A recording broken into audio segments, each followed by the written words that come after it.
চাঁদা না দেয়ায় রাজধানীর কাফরুলে যাত্রীবাহী বাসে গুলিবর্ষণ এবং আগুনের ঘটনার অন্যতম হোতা এবং নিউজ 24-এর প্রতিবেদককে হুমকিদাতা নেসার এবং তার সহযোগী দীপুকে গ্রেপ্তার করেছে সেনাবাহিনী।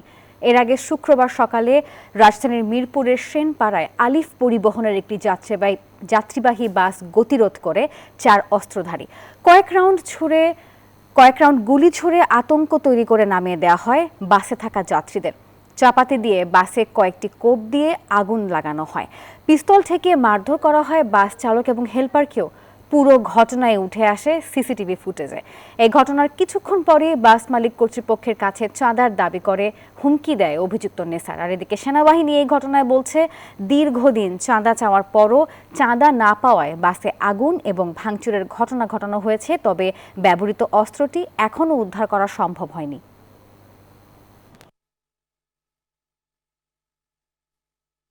মেইন হোতা ছিল পিন্টুই, আর ও এবং পিন্টু দুজনেই আলিফ পরিবহনকে ফোনে বিভিন্ন সময় থ্রেট দিয়ে আসছে যে ওকে তোমরা চাঁদা দাও, নাহলে তোমাদের একটা ক্ষতি করবো। যেটার অনগ্রাউন্ড প্রতিস্ফলনটা তারা গতকালকে সকালে করেছে।